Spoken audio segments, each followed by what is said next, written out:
latest news, game updates, insights, highlights, and everything Liberty Hockey. This is Rock the Rink, where Liberty Hockey lives.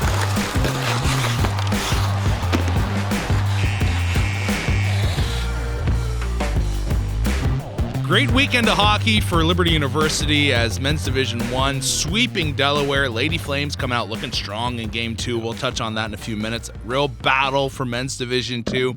And then Women's D2 coming away with a sweep as well over Maryland. But let's start off with the men. Delaware coming into town. We knew this was going to be a pivotal weekend for the men. Having lost 4 games in a row, you want to get back on the winning track, right? And you also want to play better hockey. You want to get rid of that bad taste in your mouth from getting blown out in that last game. And I'm not saying you want to play better hockey because overall in those 3 out of 4 games, they played really well against Minot State. But it felt like Friday night gave you a taste of what this Liberty team is capable of. Yeah, no, I would definitely agree. And I think coming into this year, from being on staff or whatever, I kept saying man, it's going to be tough to break into our top 9 as a forward. Or in other words, we're very deep with talent of veterans bringing in new guys, and we could score, right? We could light up the scoreboard on any good night, and that's what was exciting, and that's what I really wanted to see us do against Delaware this weekend. Yeah, and it was good to see, kind of like you said, Flames get their offensive mojo back, right? Yes. Like, it was very imperative, I think, in this weekend series for it to happen. And it was good to see all the lines clicking, a lot of diverse in the scoring column with different people being able to get a goal this weekend, and then also build some line synchronization, right, and some chemistry, which was great to see as well. Yeah, Foltz had 2 goals. Ottenbright had 2 goals. There were some more people in the 2-goal club. Gammer. Gammer. Feemster had 3 on the weekend. That's true. Yeah, Feemster. Sam looked really good this weekend. Love what he's capable of doing. I said this on the broadcast. The way he's playing right now, it's kind of given the coaches the look of hey, if there's an injury in the top 6, give me a look. Because he's providing offensively. Nice finish on that kind of semi-breakaway he had when he was fed off the boards and was able to tuck it home. A high glove. I really like, first off, the energy he's playing with. He has a little physical edge to him as well. And then he has the scoring touch, which we saw last year at times. Yeah, Sam is one of those, he is always going to attempt to or be for that day the hardest worker, whether it's in the weight room, whether it's in the ice, whether it's just the guy who's stick handling and shooting up in the shooting booth. So to have games like this where you kind of get some momentum, hopefully it just gives them more confidence of, let me play loose, let me play more free, let me take some of those chances and get the good passing opportunity, the good scoring opportunity, and he will capitalize. All that hard work really kind of came to fruition for him. The biggest thing to me on the Friday night contest was some of the ways the goals were scored. And we had chatted about this last podcast. Shot selection, a lot of shots off the pads, rebounds, and just capitalized on rebound chances. Yeah. I thought, that is what you need. And it's no surprise to me when you do that, you blow a team out 9-0. Yeah, and I think that is kind of the style and MO you want to see from Liberty consistently through the night. Especially, I think PP1 did an excellent job with this. Last Cable had 4 apples in Game 1, and key reason why, a lot of shots from the point on net, and then there's either traffic in front of the net to redirect his puck or to be able to, like you just said, be able to cash in on the rebounds, because the rebounds are always they're gonna be there, right? They are, totally. So, and if you've got guys heading with a head full of steam to the net, they're gonna be able to put away some goals. And we saw it with Feemster was able to do that. I believe on night 1 he had a redirect and he was able to cash in on a rebound, and Ottenbright as well.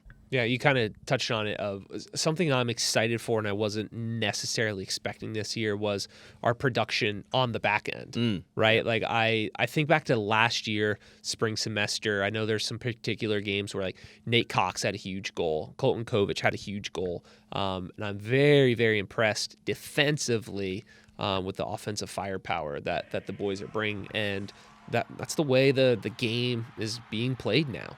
You have to have scoring from all 5 guys on the ice, not always just necessarily that stay-at-home defenseman. So to see a little bit of that with, our defensive soundness plus our goaltending, it's giving me confidence heading forward. Yeah, let's take that topic and kind of move it into the second night, because I hear what you're saying, but I'm also like, there is an asterisk. Yeah, there with yeah, me, of course. And that is, there was too many 2-on-1s given up in the second period Yeah. of the Saturday night game, and that was talking about we have defensemen capable of providing offense, which is a huge benefit, but you have to pick your spots.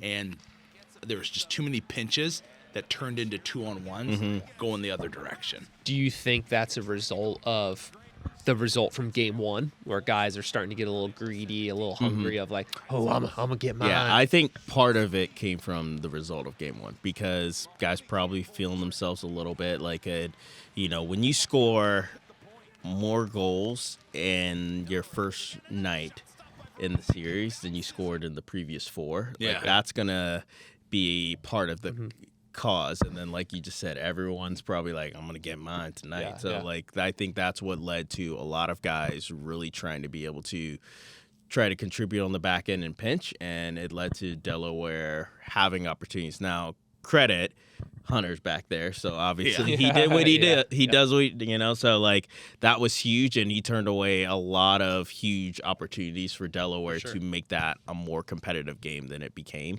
But yeah, I mean, for Liberty, unfortunately, you do that this upcoming weekend. Some of those are not going to get stopped, unfortunately, as good as Hunter is playing. And then I know we've talked a lot about the good. One thing that I also wanted to talk about, too, you've got to find a way. Power play 1, crisp. Yeah, it's good. It's hidden. 4 goals on the weekend. I feel like it's cashed in on a power play goal every game this year. Yeah, it's been really good. Yeah, you've got to find the personnel for PP2 to make that a potent weapon, because right now I feel like it's a little flat. I agree. No, I agree. It hasn't found its rhythm like the first unit yet. And I think part of that is injury based. Yes, I will say that's true. You're right. Smith was on PP2, and now he's been hurt, so he hasn't been there. Defensively, they were rolling with Pomerleau this past weekend. He can move the puck, so maybe that's a fit, maybe not. I don't know. That's a lot of pressure to put on a first year guy to quarterback your power play. We'll see.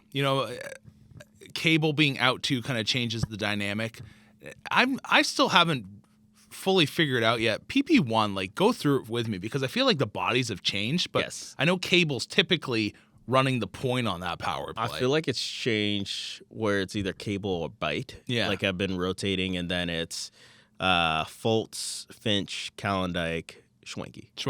Yeah. So, yeah, if you whoever you want, like Finch, I would say is more of a distributor, which I think is probably better on PP1 in the sense that you want the puck on the stick of Calendike, right, to let it rip. Yeah. And or Laz. Right? Yeah. The 1T. Yeah, but I hear you. Part of me though is like, why not put Laz on PP2? Yeah. And have a bit of a different look. Like, you've got a big body in Bartel. You can throw out Jackson out there as well, and Olsen. Like, all of a sudden just have more of a crash and bang style power play than the same look, and just let Cass, like, hey buddy, shooting gallery. Just start firing away, get that open lane, throw it on net, and just and crash the crease. But I think it'll form around. But you're right. Going into weekends where you're playing an Adrian or a Minot State, PP2 has to give you something here and there. Right.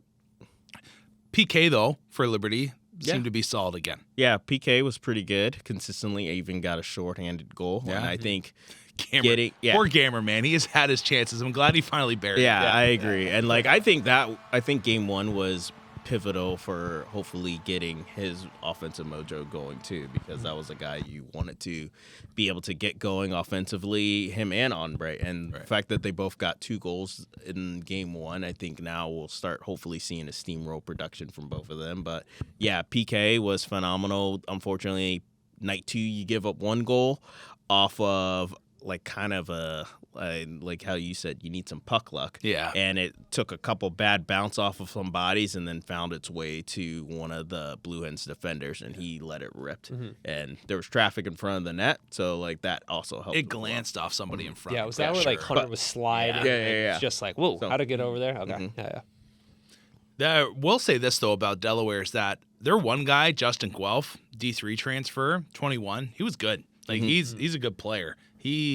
If you can continue, I know they have a lot of veterans, but he's a young guy in this team. If you can continue to build around him, Delaware's got a team that could go some places if you can bring in more quality players like Justin Guelph. Yeah, you were talking how you feel like they're a team that could compete for the ESDHL, and You can see it. I think it's a chance. I think the top two teams are still Niagara and Pitt. Yeah. But Delaware will be in the mix to make games hard. Right. And potentially when it gets conference championship time, then it's anyone's game, right? Like, and they could go on a miracle run, especially I know Iglesias probably doesn't like the fact that how many goals got put in on him, but at the same time, like night one, he was put in some bad situations, and then night two, outside of that 4-minute flurry in the third period, he had a pretty solid showing. So like, it's a team capable.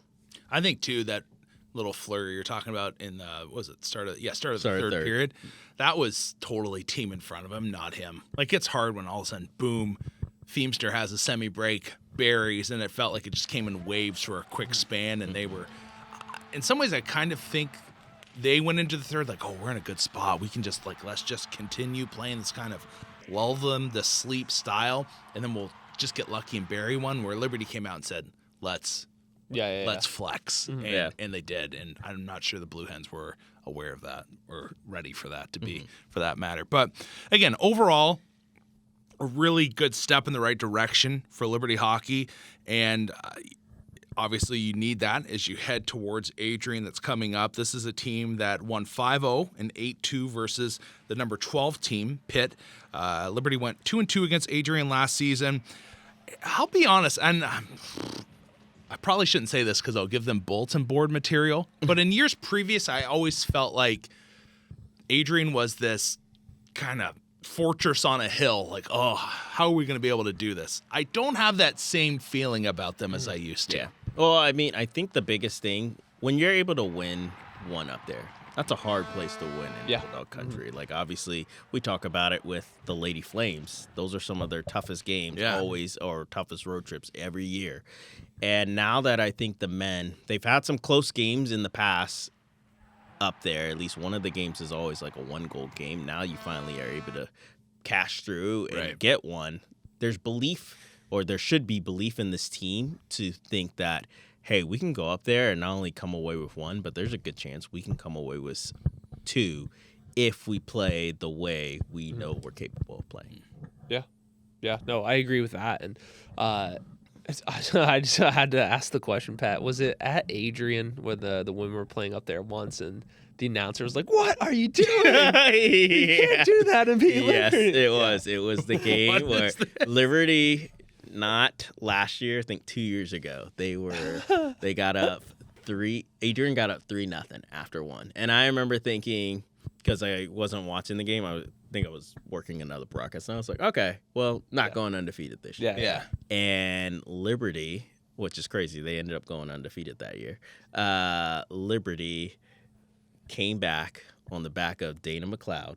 Oh, yeah. And they won 5-4 in overtime. Really? Yep. What did the broadcaster do? Like, they scored. It was the second goal, and he's like, "Hey, Adrian, what are you doing? You cannot give Liberty that opportunity. You cannot do that with Liberty University." For Adrian College, what are they doing?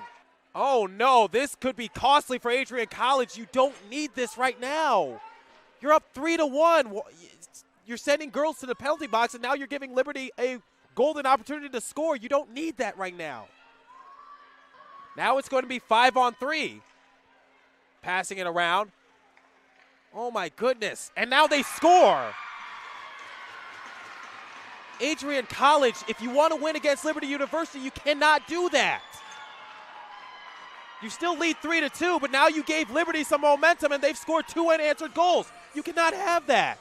It's like you saw the confidence start to rise. Yeah, Like, oh no, this is it. And then it's like, what are you doing? Dropped hard. Yeah. It's like pulling the mic away, screaming down on the ice. away broadcasts sometimes are always just so great. Yeah. I love it. Yeah, absolutely. I love it and I hate it. At the same Yeah, time. exactly. Same thing happened last year, I think, or 2 years ago when the men went to Jamestown. Oh, yeah. Jamestown announcers started doing the exact same thing. Really? Oh, yeah. I think even when, I think Jackson scored the game winner. Like, Yeah. Time left. It was a lobber and shot. He Jackson shot it. down goal. They were filming, right? Guy turns the camera right away, not even for the celebration, back to center ice. And he's like, oh, well, just happens. Yeah.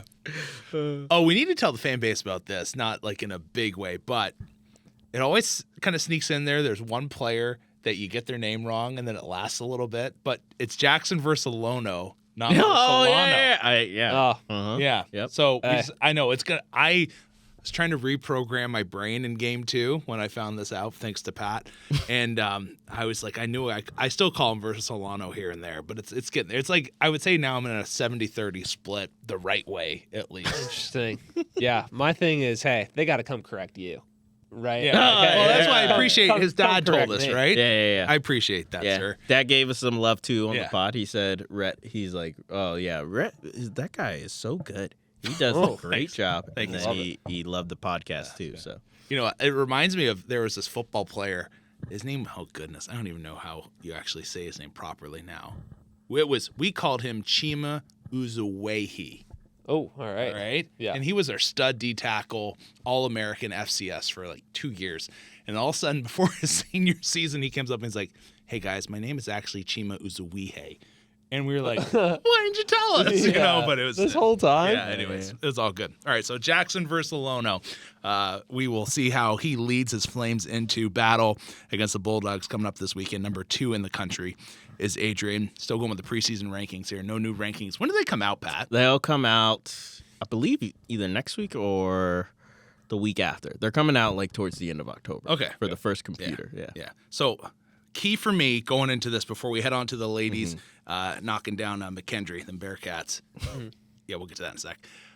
I want to see Liberty play the way they did Friday night with traffic and rebounds. That is my key. If you can do that the rest of the year, I know this is such a simple thing, but truthfully, if you can buy into that style of play for the rest of the year, you're going to the national championship. Yep. I don't care. I agree. Like, I know it's that. 100% Throw agree. discipline in there Yeah. too. Stay on the box. Yep. by Yeah, itself. yeah. But you were. I feel like they were disciplined that Yep. first night. Yeah, Just I because agree. I You're agree. rolling. All of a sudden, Really, night 2 too. yeah. You got started to get chippy a little bit. But yeah, you're right. Like they did win, and they were more. They weren't in the box a ton. But that first night, it just felt like, oh, this is how Liberty hockey rolls. Like just put on the hard hats, go to the dirty areas of the ice, get some rebound goals. Like all of a sudden, you see Ottenbright, little tap in goal. He's feeling good about life. Fultz, tap in goal, feeling good about life. That's the one thing I'll say to my boy, the DJ who gets the party started. Get around the crease again, bud. Like he's goalless on the year so far, has yet to score. Get around the crease on your line, and the puck will go in for you. Yeah. Either off your body or you're gonna have a rebound tap in. Like DJ works hard, and after you come off a successful season scoring, I think you get into that mindset. Oh, I've got to do it again, and I have to snipe. Just get around they all count the same. Get around the net and just score some real dirty goals this weekend, and you're going to be walking 6 inches taller. Like, that's just how it's going to be. And he's, like, I love the way DJ plays. I just want to see him muck it up around the blue paint. Yeah, and he's capable. I mean, you can't. He is a bulldog. Walk in and show them who's the bulldog. That's what I'm saying. Yeah, you can't just adapt that style of play randomly, but that needs to be your guy who's just consistently going there, working hard all the time. And that's the player that DJ is. So it's possible. And before we get off the men too, it would be fun at some point to get some of these hot takes from one of the Flames' newest fans, potentially one of their biggest new fan, as this person has really frequented the LIC. That'd be President Don DeCostin. Yeah. I love Get him on the pod. Exactly. Yeah. Got to see him interacting with some of the boys yesterday, back in the tunnels there of the rink, and the man is a fan, and he knows his hockey. Does he? He's been around. Attaboy. Yeah. I like it. It would be fun. It was good to see him talking and Make it happen, catching up Pat. with some of the guys there. Yeah. I'll put some feelers. Yeah, there we go. Yeah. I love it. President Costin coming in, that would be a blast. Yeah. One thing, last topic, okay? And I want to go back to this, and it just popped in my head because we spoke on this last week, and we said we'd like to see Liberty D1 men kind of get their line situated and, like, stay with it. And I think they did a good job of that this weekend. Like, I want to call – I know sometimes I'm like I love Liberty hockey so much that I can get overly critical because it's like, oh, I want them to win so bad. Yeah. But I also want to praise them when I think I was good on them to stick with it, because obviously you're going to with the way you were playing. But also, you can also get in that position like, oh, maybe we should throw it in a blender and see what some other lines look like. I think it's just a matter of like staying consistent with that now and letting them formulate chemistry. And you started to see Finch and Ottenbright, Fultz start to create some magic, which they're very capable of. The only line that I think is like they're just squeezing the stick a little bit too tight right now is Bartel, Schwanke, and Gammer. But at the same time, really effective line. And I think if they just get the puck below the hash marks and cycle and wear teams down, they're going to score some greasy goals. I agree. Yeah, because all three of them, two-way forwards, play both sides of the puck. So, like, yeah, they can have some big things happen. And also, like, you have a trigger man on that line in Bartel, like, right? Like, but then, like you said, Gammer bearing some nice goals on the breakaway, and we know Schwenke can too, but, like, their niche is in front of the net. Yeah. So, like, you get them playing deep, getting shots from the point, they will eat all day at the collecting rebounds if they go hard to the net like they're all capable of doing. Yeah, I love you said that. High-low, that line, that's just their motto. High-low, get the puck deep and then whip it back out to the point. If there's not a shot there, then just cycle it back down and let them just muck it up. You could just wear teams out that way. Right. And they're more than capable of doing it. Those are three sturdy boys. Yeah, for sure. Yeah. Love it. All right, we switch gears now. Lady Flames, game 1, 3-2 victory over the Bearcats. You're like, oh, okay. Yeah. Night 2, Lady Flames said, let's put on the cape. And 7-0. That was, there you go. That's right. What did Shadur Sanders do this weekend? Oh yeah, he does like the a watch wrist. or Yeah, something. it's like a Rolex, I think. And Is that what it is? that's like his trademark. Is that like player of the really? game or No, something? it's like his thing he does. He like flexing the Rolex. The bling? Yeah. Gosh. Because like I think someone like he obviously when you're son of a Hall of Famer, Dion, and coming into college, he even was I believe a 4-star recruit. Oh yeah, he was good. Yeah, so Yeah.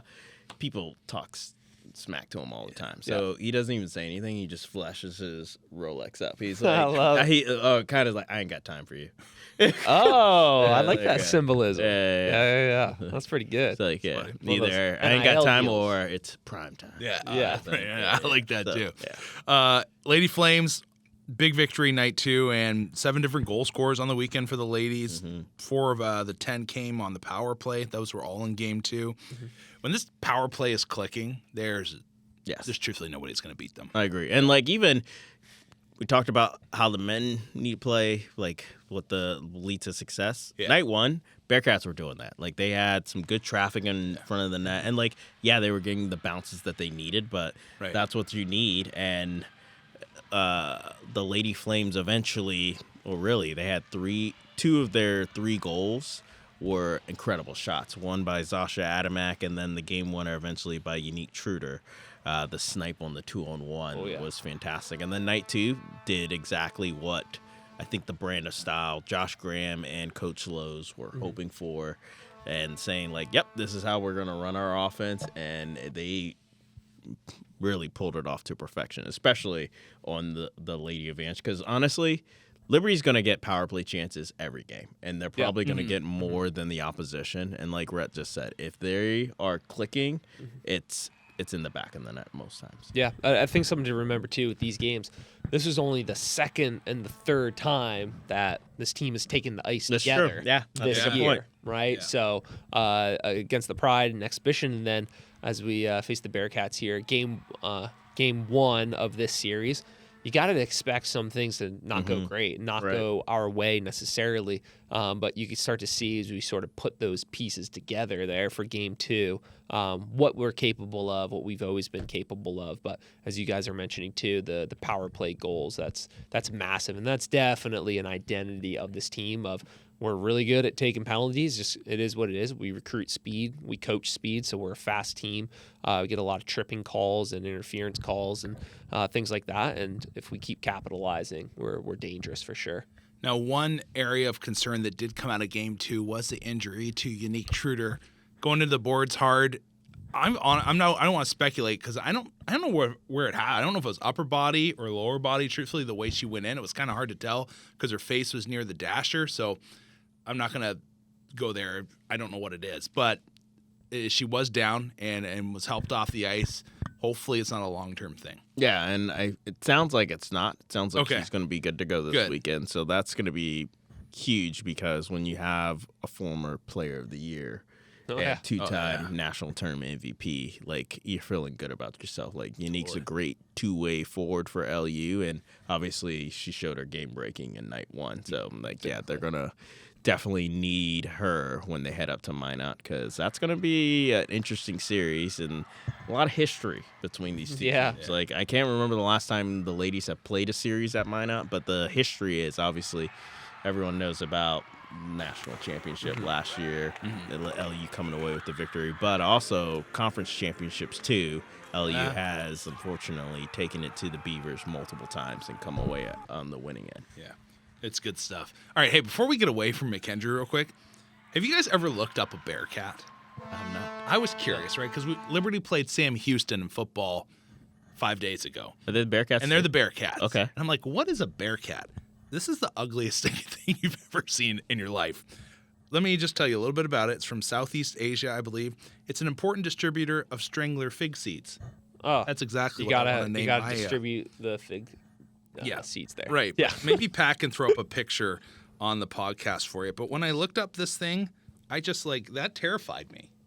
Yeah, that's what I was thinking. Were you really? Some sort of giant raccoon. Yeah. Yeah, I was like, it looks like a crazy raccoon. That's what it does. I thought at first wannabe Wolverine. Oh, like a poor man's Wolverine. Yeah, but I don't yeah. think this thing's not getting it done. It's just not. Anyways, yeah. But maybe you throw up a photo of that. Oh, yeah. Podcast. Oh, yeah, there'll be absolutely. Yeah. Oh, it's rough. Anyways, I want to be Wolverine. That's good though. Yeah. Thanks. I always forget that's a real animal, like a Tasmanian devil. Yeah, right. Like, or no, one of those those are things real. that are just kind of like a unicorn. It's Yeah. just it's not real. That's what I thought it was. Truthfully, I thought it was just a mix up of teams throw up words. like a seahawk. Yeah, It's not a real bird. is it not? No, it's just like a seagull. Is that? Yeah. And now No, I'm being serious. Okay, cool. Like a sea bass. Yeah. They're just like some fish. They made a name up for it. Caught you a delicious bass. Yeah. If you know that movie reference, you're good. All right, Kerr's corner. We're going off the rails here. Kerr, bring us back on track. No, we're good. All right, fellas. So this week, I wanted to talk about something that I was inspired of a couple weeks ago, and then the passion has been reignited Yeah. every single Monday so far this year. So I'll let that settle in and let you try to think about what it could be. But the topic for me today is sugar. Okay, but not just the normal table sugar that grandma and grandpa used to have out, to toss in the tea or the coffee there. I'm talking about man-made, chemically driven artificial sweeteners. Just flat out, they're poison. They're killing people, and they have no idea. So years ago, I'm talking quite a few here, it was kind of just like cigarettes, right? That's all you really need to watch out for. But like anything, they're finding ways to cut the cost of production, make things more shelf stable for longer. And this always comes at a cost. So the artificial sugar I want people to be aware of now is sucralose. Okay, it's absolute, as I have written here, death poison. And yet, so many young people and older people around the U.S., and I just know this because it's being heavily used here at LU, are consuming sucralose in just ludicrous amounts. So every single Monday morning, my trash can in the weight room is filled with smashed, crushed energy drinks. Okay, why? Mostly because all of these kids have fallen to the marketing of big soda companies. Energy drinks are bad for you. Long term, they're bad for you. Sucralose and all these other artificial sweeteners, such as aspartame and high fructose corn syrup, are sweeter than sugar. Right? So how much sweeter? Sucralose is 600 times sweeter than the normal white sugar that, again, grandma and grandpa used to put out. So this, sugar-free alternative, this junk food or beverage now rushes into your chemical receptors of your brain, gives you floods of dopamine and other feel-good chemicals, and it's just at unnatural levels. So this causes a huge disruption in your sugar tolerances and your insulin responses. And now, don't get me wrong, in the moment, it feels awesome, right? It Yeah. gives you such a rush. It's like crushing a tray of cupcakes on Christmas Day. But then your body wants that again, and you keep going back, and you keep going back. And then they got you addicted, right? You're slightly groggy because you didn't sleep well the night before, and you go back again and again and again. They're masking the negative side effects of high caffeine levels with this poison fake sugar. Sucralose, or most artificial sugars, are GRAS, or generally regarded as safe. Right? FDA says, yeah, that's probably okay. However, what happens when we already have an unhealthy gut? Right? We talked about leaky gut. We talked about the microbiome, and you have a lack of sleep, and you consume 2 to 3 other GRAS, or generally regarded as safe products, that day in the form of food, snacks, and other beverages.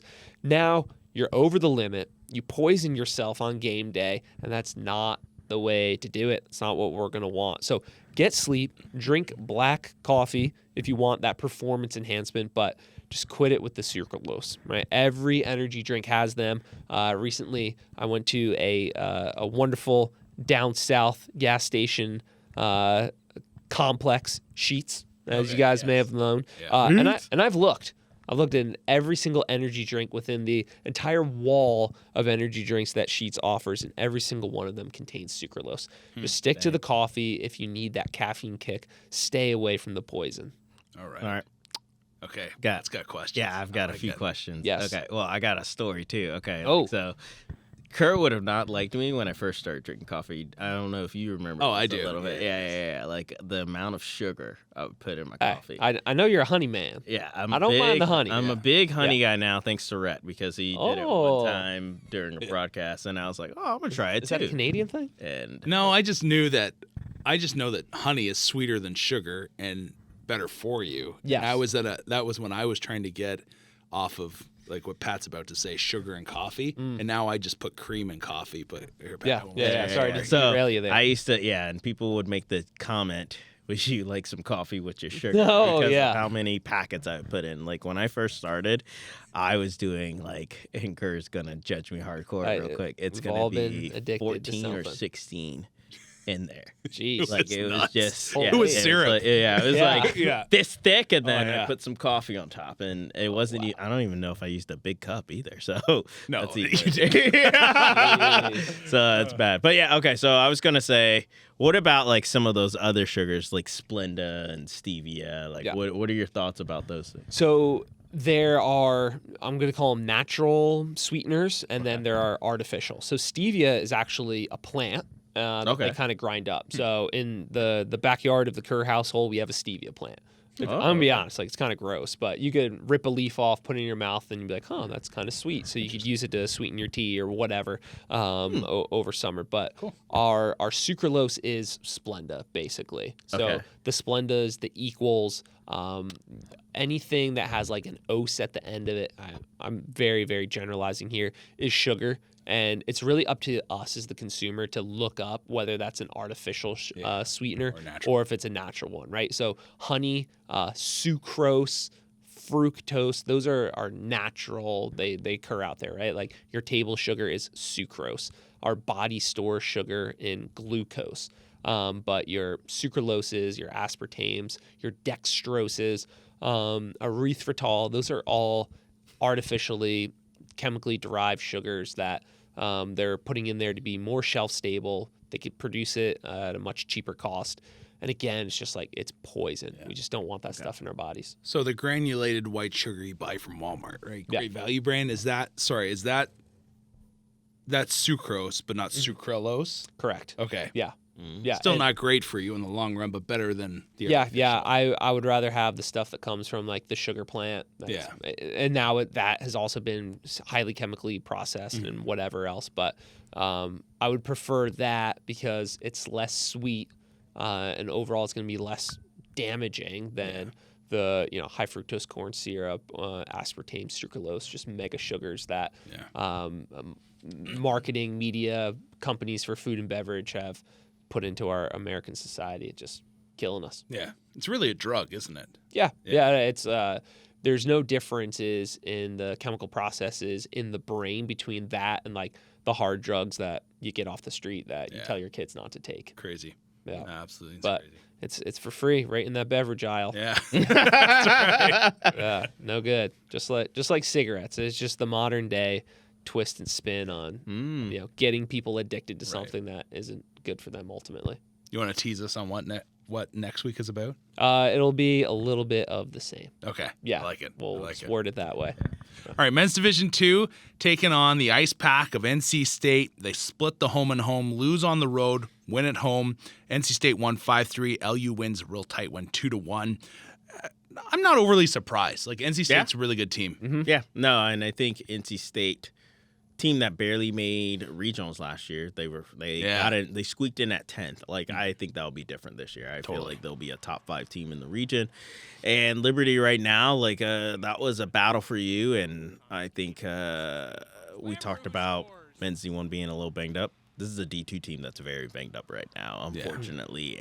But we said how deep they are. They were able to put it together, and you lose a very tight game, which you shouldn't be upset about. I'm sure you thought and feel like you should have swept them, even because you guys outshot them in both nights. Yeah. But at the same time, they had good goaltending, and they also cashed in some good chances, and you lost to a good team. So that's something you should hang your hats on and know now you can just prepare.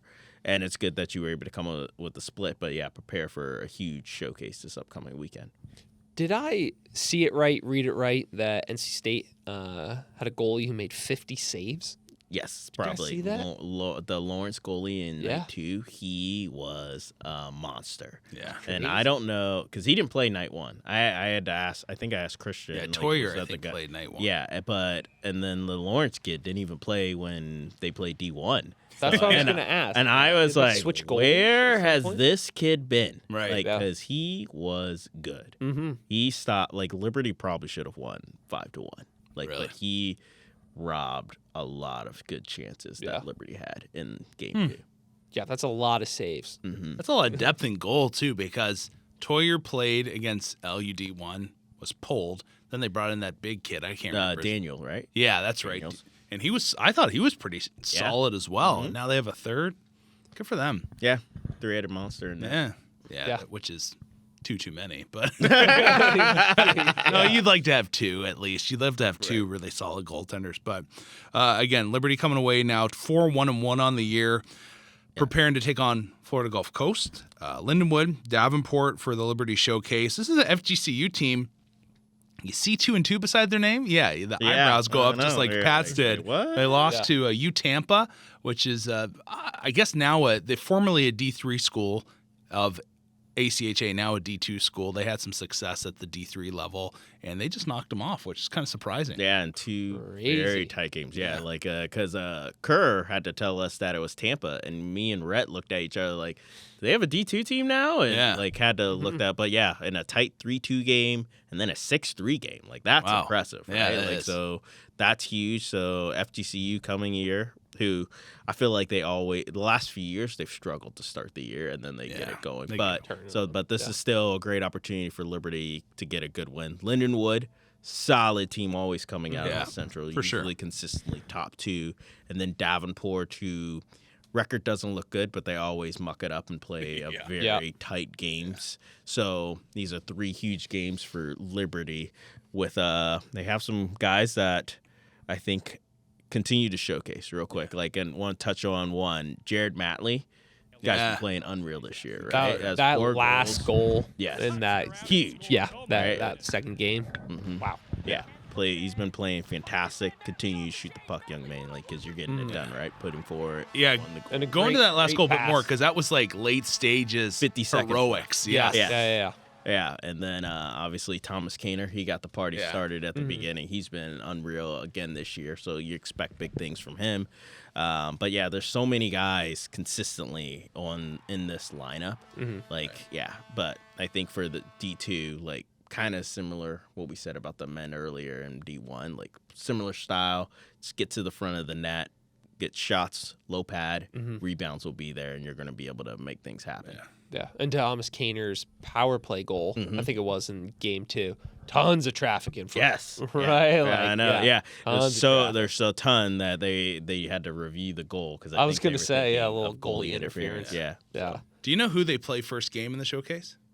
I do not. I could find Roman out. Lamoureux will not be available in that game. Oh. He, in the late stages versus NC State, I've never seen this before. I saw the play on video, and he got a boarding major and a DQ, which was just a garbage call. I agree. If you want to give him boarding, that's fine, because like he did give him a little push from behind, but the guy totally, like, he set Roman up. It was kind of Yeah. And Try this out. Yeah. That's funny you said that, because I remember we were all watching and everyone was like, come on, because it was getting late and we had all been there a long day. Right. But at the same time, like, I agree. Like, it was one of those things where, and then it's happened a couple times. Peyton Nash is one of the ones I remember recently. Smaller guy hits the guy that's bigger. And since they go down pretty hard, it looks crazy. But in his case, pandemonium broke out in the late stages of the game. Yeah. Like, and you're just like, oh, what's going on here? So I agree. I wanted to touch too, as you're looking up that Pat, and Brett, I'm sure you're chomping at the bit to talk about it. But how about we're talking about a North Carolina team, NC State. We're talking about two Florida teams in Florida Gulf and Tampa. How incredible is it how the game of hockey has grown around these NHL teams, as we're kind of discussing the start of the NHL year of NC State in that Raleigh area for the Canes, and University of Tampa knocking off Florida Gulf Coast, a historic power at ACHA D2. So it's just like, man, hockey's growing like crazy. Yeah, it's true. Like, you see these locations where they've had a team that's won a cup and had success. It takes about 13 years, it feels like, afterwards, but then all of a sudden it turns, if they can stay relevant after that, into a really good hockey area. Like, when the Canes won the cup, I think it was, 06, I believe, is what comes to mind. Yeah, taking down Edmonton, and you see now, years later, byproduct of it, Tampa winning the cup against Calgary. Boy, I'm trying to think of that date too. Maybe like 04 with Le Cavalier and Marty St. Louis, Brad Richards, Happy Boulin. You see what they are now, and then they've kept their success, obviously, because Tampa's just been a powerhouse for the last decade. But yeah, you're right. Dallas, when they kind of had their cup success, it's been a while now, but that helped that area turn into a better hockey market, and so. Yeah, you're seeing the byproduct of that, which is great. Now, the NHL still needs to rid themselves of some places. Sorry, Arizona. But but at the same time, you see ASU go D1 NCAA. So it has had some positive effect there. And you see, like, Austin Matthews is a prime example of hockey in the Southwest, where you have one superstar player that's come away from there. Yeah. I think actually Matthew Nyes too, who's also on the Toronto Maple Leafs. There's some guys in the Arizona area, Southern California, that have turned into quality hockey players. Matthews obviously being the most well-known one. But yeah, you're right. Yeah. You're 100% right. It's been really neat to see different areas of the United States really just latch onto hockey and take away with it. It's funny, the one place that the NHL, tons of rumors about going back. Do you guys know this place? Atlanta. Yes. Yeah. I don't. You don't love it? Well, I don't, for this reason. You tried a long time ago. They moved to Calgary. So it used to be the Atlanta Flames, now Calgary. Yeah.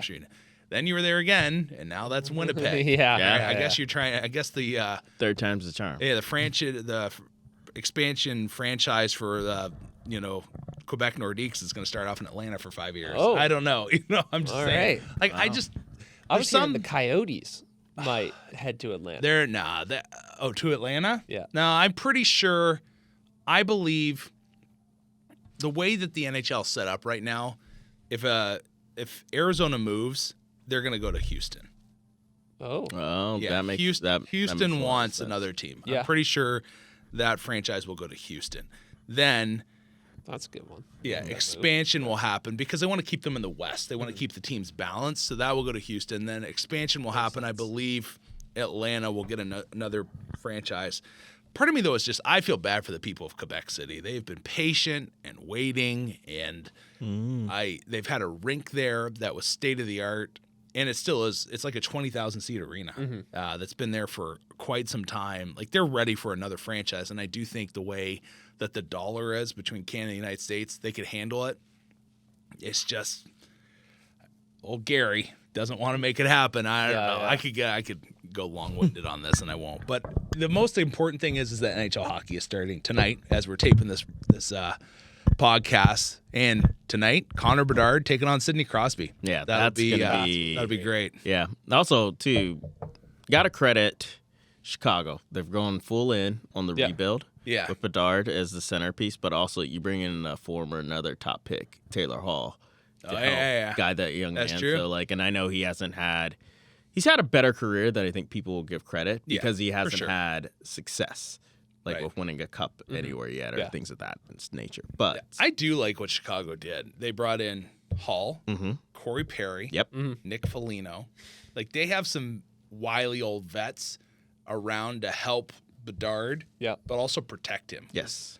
You got some bigger body guys. Like that's good. Yeah. I'm not against them. And Seth Jones has regressed as their number one defenseman the last couple years. What? No, but he's still like I overall I still think he's capable of being a really good defenseman. I agree. So we'll see. Some people are saying Connor Bedard will be the first rookie since Sid the Kid to score 100 points in a season. I believe it. Yeah. Like when you watch him out there, it's like he plays on rookie mode. He does. It's true, yeah. You just watch him sometimes and I'm like, how did he make that happen?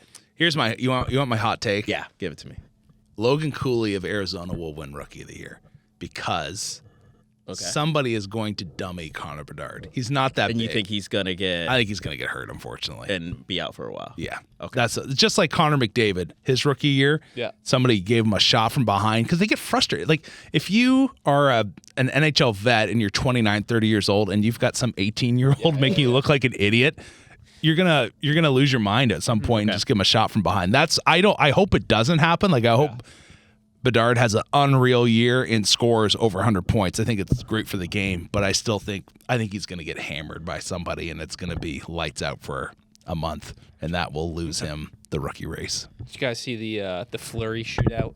Yeah, I loved it. Left him. I love the Fleury though. Skated by him and gave him a tap on the shin pads. Like, nice try, kid. Yeah, I thought that was cool. I thought there were some words said by Fleury as well. It kind of had that head bob.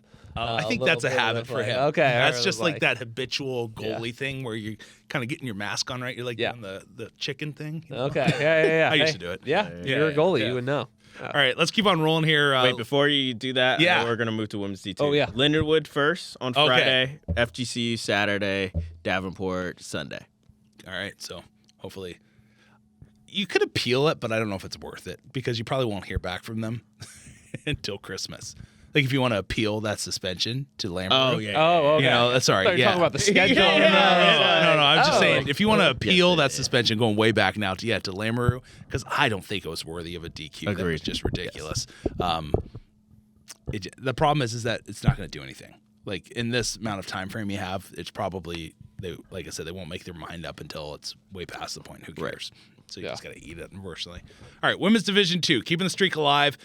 Couple tight matches. Honestly, I was expecting the score differential to be a little bit higher here, but you knock off Maryland 4-0 and then 2-1 in overtime. Yeah, and obviously 4-0, 4 different girls being able to contribute. Very tight game. Like I agree with you, Rhett. Like I think, and I even think they thought they were gonna put more on them, especially when you outshoot them 47-30. Like you're thinking, you're gonna be able to do some damage. But credit Maryland in net, they did a fantastic job. Kylie Mebbs gets a shutout again, to like huge on her, doing an excellent job. And the girls make it happen. Night 2 was the shocker because Maryland goes up 1-0. Yeah, and then it takes till I think about mid-second before Liberty capitalizes and ties it up, and then Kerr's girl Nye with the game winner. She good. Yeah. That girl can play. Yeah, she can play. Yeah. So big things for Lady Flames, and they're keeping it going. Yeah, love it. Good to see it. I think this is a year that they're going to basically go into nationals and there's no way that you can deny us. That is the Yeah. You think they're this is going to their have year? such a good year. There's no way that you can deny. making from that. going. Yeah. I got you. Okay. Yeah, I was like, oh, national you championship think. victory. I don't know. They're looking good so far. Yeah. But there's no way that they're making it impossible if they continue to play this way that they can get Yes.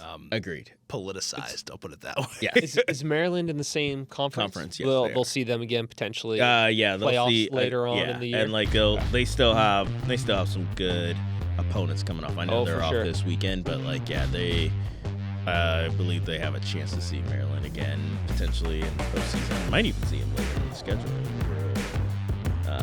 No, I didn't. Quick I didn't glance, see no, them. Yeah, they don't. That's, So, yeah, that's why I was maybe. wondering if they were Yeah. same conference for conference playoffs.